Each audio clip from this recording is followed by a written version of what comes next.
Demóstenes Atenas, el orador que denunciaba la sombra macedonia, prólogo la voz como arma en un tiempo de sombras. En la Atenas del siglo IV a.C., cuando la polis todavía se aferraba a las formas de libertad y a los rituales de la democracia, apareció un hombre para quien la palabra sería tanto oficio como destino. Demóstenes no fue un estratega militar ni un legislador de grandes reformas. Fue sobre todo un orador de la plaza pública que comprendió que las voces podían organizar la ciudad tanto como las leyes. Su oficio fue la acusación y, sobre todo, la advertencia en ver en la expansión macedonia no solo una ambición lejana, sino una amenaza que consumía la autonomía de las ciudades griegas, desde las filípicas que estremecieron las audiencias, hasta sus ejercicios de retórica y su vida marcada por la adversidad. Demóstenes encarna la tensión entre discurso y poder, entre la razón cívica y las realidades de la fuerza. Esta crónica intenta seguir ese arco en el nacimiento de un orador, su aprendizaje y disciplina, sus gestos públicos, sus aciertos y errores, y la ruidosa caída de la libertad ateniense que su voz no logró evitar. Y,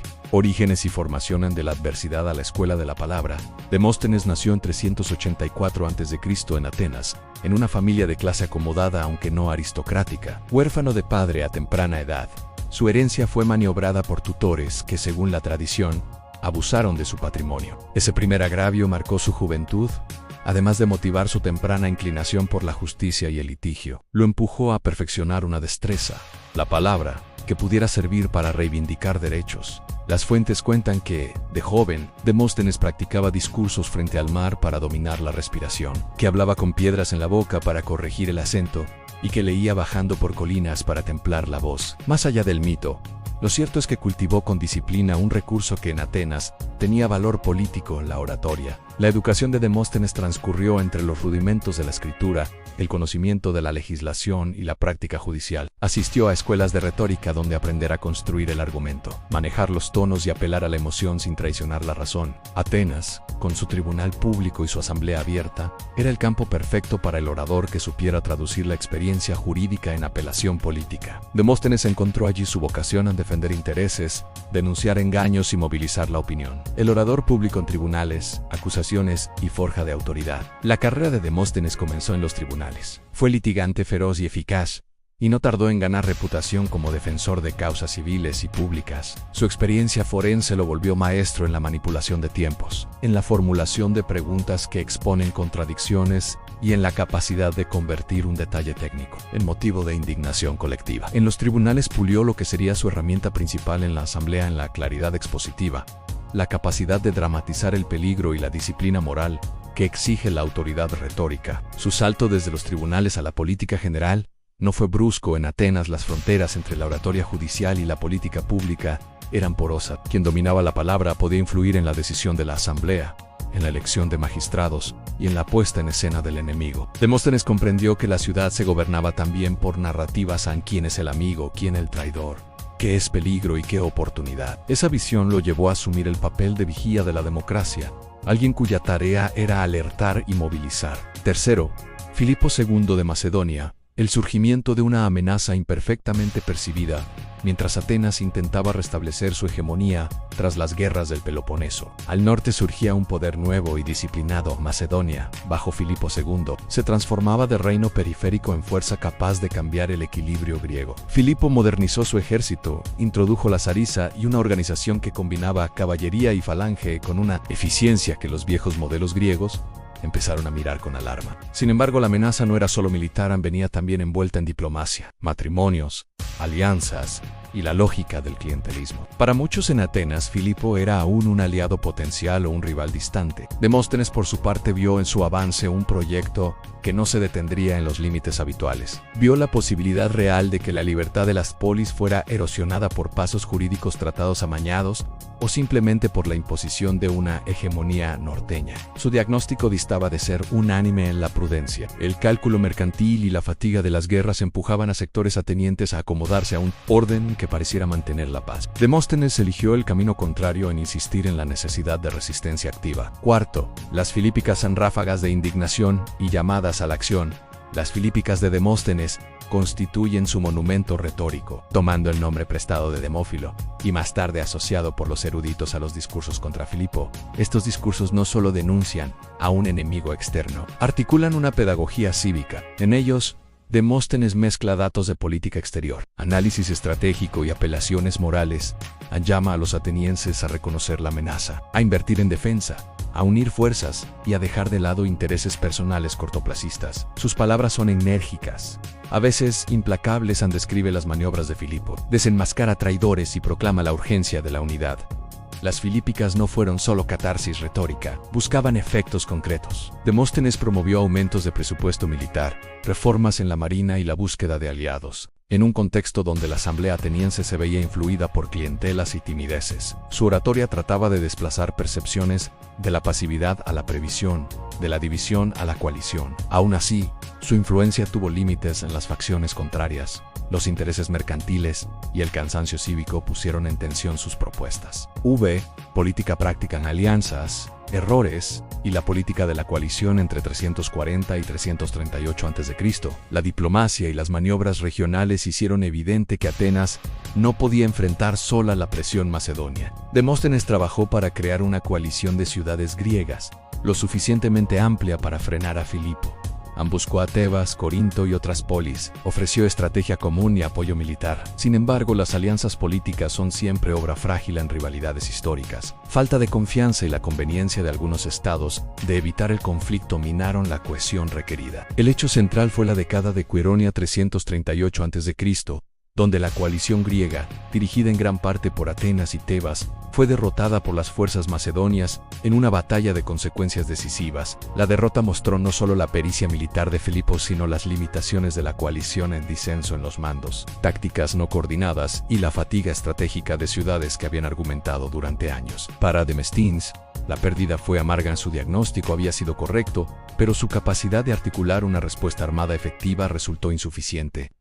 Rigor moral y ambigüedades estratégicas en la acusación contra los partidarios de la paz. Demóstenes no fue únicamente un soldado de la palabra. Fue crítico feroz de quienes, a su juicio, facilitaban la expansión macedonia. Denunció negociaciones oportunistas, el tráfico de influencias y la miopía de quienes preferían treguas pasajeras a sacrificios duraderos.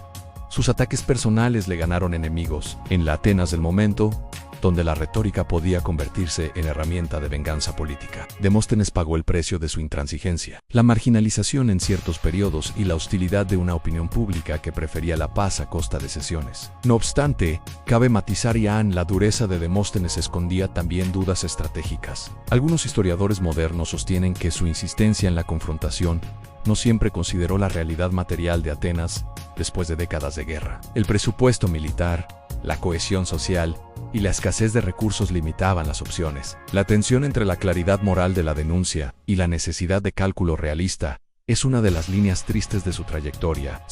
Alejandro y la caída del orden griego, la resistencia imposible. Tras el asesinato de Filipo en 336 a.C., su hijo Alejandro heredó el poder macedonio con una energía renovada. Alejandro lanzó campañas que no solo consolidaron la hegemonía macedonia en Grecia, sino que proyectaron su ley hacia Persia y más allá. Para Demóstenes, la cuestión no era únicamente la pérdida de independencia de las polis, sino la transformación de un sistema político donde la deliberación ciudadana y la autonomía local quedaban subordinadas a la lógica de un imperio dirigido desde Macedonia. Ante Alejandro, la resistencia griega perdió sentido práctico. Demóstenes participó de intentos fragmentarios de rebeldía y esperanzas de recuperar autonomía, pero la realidad estratégica era brutal en la superioridad macedonia. La dispersión de apoyos y la imprevisibilidad de fuerzas externas hicieron inviable rehacer el mapa político anterior. Demóstenes pasó de ser el hombre de la advertencia a uno de los últimos que intentó encender una chispa de rebelión. Frente a un movimiento histórico que superaba la capacidad de la frase, octavo, exilio, regreso y la retórica tardía, la fidelidad personal al ideal. Después de Queronea y con la dominación macedonia, Demóstenes fue acusado de aceptar sobornos y de conspirar. Sufrió procesos y en momentos el exilio, pero su regreso a la vida pública reveló la doble faceta del hombre herido por los fracasos,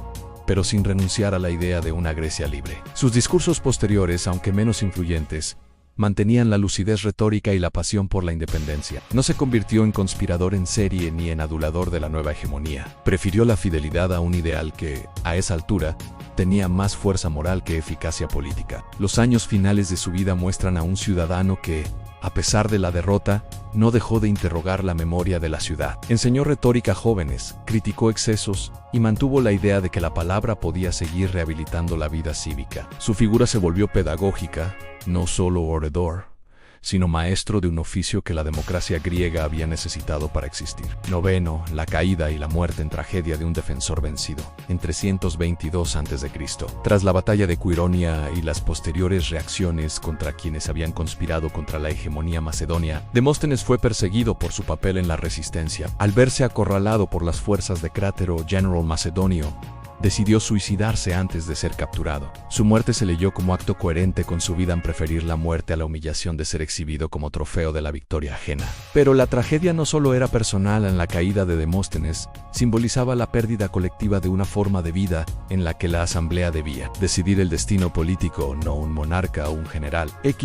Legado retórico y lecciones políticas en memoria de la palabra en la política occidental. La posteridad hizo de Demóstenes figura de contraste al héroe de la libertad frente al expansionismo, paradigma del orador cívico que predicó resistencia y, a la vez, ejemplo de límites de la retórica sin poder material. Su obra pervivió en las escuelas de retórica, en la educación clásica europea, y en el imaginario de quienes vieron en el prototipo del denunciante moral. Filípicas y otros discursos se convirtieron en manuales para quienes concebían la política como lucha por la verdad y la autonomía. Sin embargo, la memoria de Demóstenes también abre interrogantes incómodos para la política.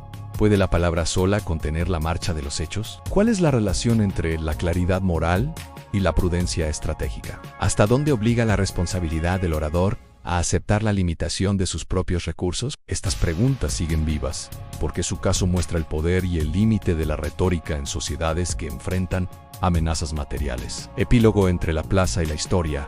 La voz que quiso detener la sombra. Demóstenes murió por elegir la independencia política como ideal último. Su vida enseña que la palabra pública tiene eficacia. Puede crear alianzas, mover al pueblo y articular la inquietud ciudadana. Pero también recuerda que la persuasión requiere condiciones materiales para traducirse en victoria. La historia de Demóstenes es lección doble en honra al compromiso ético del ciudadano que denuncia la injusticia y advierte sobre los riesgos de creer que la indignación retórica basta para frenar a los que detentan la fuerza. Legado cultural y político. La figura de Demóstenes siguió alumbrando la formación de líderes políticos y retóricos. Oradores de repúblicas y parlamentos modernos han reivindicado su estilo, la mezcla de urgencia moral y análisis preciso, como modelo de integridad. Para la tradición clásica representa la tensión entre palabra y espada. Para la política contemporánea, su nombre es recordatorio de que la defensa de la libertad exige tanto discursos como instituciones que garanticen la posibilidad de llevarlos a la práctica. Reflexión final en el orador. En la lección de la historia, Demóstenes fue hombre de su tiempo y para las generaciones posteriores, su figura se convierte en símbolo. El orador que intenta domar la historia con la verdad pública. No siempre tuvo razón práctica, pero nunca renunció a la defensa de la autonomía como valor político supremo. Su vida incita a pensar que la política necesita la claridad moral de voces vigorosas, pero que dichas voces deben entender las limitaciones del momento histórico. En ese cruce entre valor y prudencia, palabra y recursos, reside la lección más viva que nos deja Demóstenes. Ser definitivo la voz que se negó a callar. Demóstenes no salvó a Atenas de la pérdida de su autonomía, pero legó a la posteridad una prueba de coraje cívico. Pronunciemos pues su memoria como testimonio de lo que significa proclamar la verdad pública, aun cuando el mundo se desplaza en dirección contraria. La historia le debe el recuerdo. El hombre que, con su voz poderosa y apasionada, quiso detener una sombra que se inclinaba sobre Grecia. Su legado perdura y nos inspira a todos. No olvides suscribirte al canal y darle like al video. Tu apoyo es fundamental.